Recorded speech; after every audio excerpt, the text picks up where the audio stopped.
I bet you did not know that you could make clam chowder real easy. But you can, and today I'm going to do it. Welcome to the kitchen. I am Busy Dad. Today, clam chowder. Clams, potato, onion, celery. And because I like to have a lot of vegetable, this is a golden beet.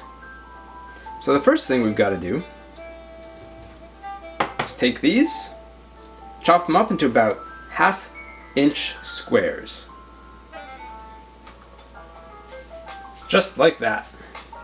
Now you'll see I cut up the onion a little bit smaller just because I don't want anybody to get super big pieces of onion. Same thing with the celery. Also, leave these leaves on if they're in good condition. If they're not turning brown, these actually add a ton of flavor. Alright, first thing is, we're going to cook most of this in one pot, but because I have golden beets, I'm going to cook these separately. Whatever you cook beets in, that water is going to turn whatever this color is, and I don't want my clam chowder to be orange. So we'll cook these first.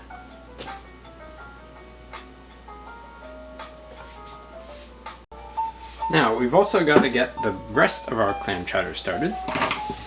So that just means putting in this onion and celery and potatoes into a big pot, plus as much water as you need just to cover it.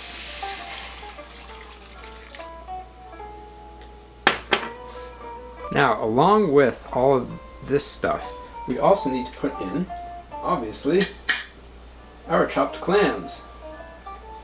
Here they come, being very careful not to spill the broth because, number one, we need it, number two, it doesn't smell super good.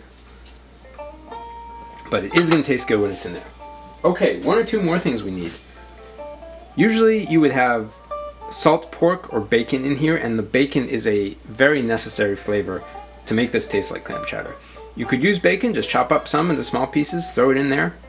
Or, if you happen to have some just lying around, some bacon fat from a prior recipe, just take some of this, scoop it in here. You need to add salt and pepper to this, but I'm going to do that at the end to taste.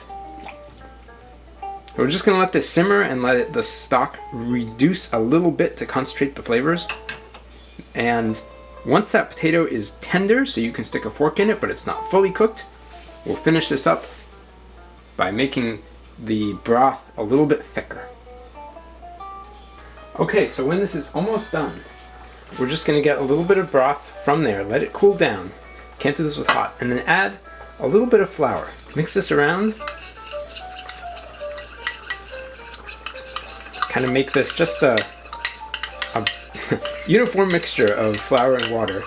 And we're going to put this in, and what it's going to happen is that flour is going to cook a little bit and thicken up this. Because what you have right now is just like clam soup, and we want chowder.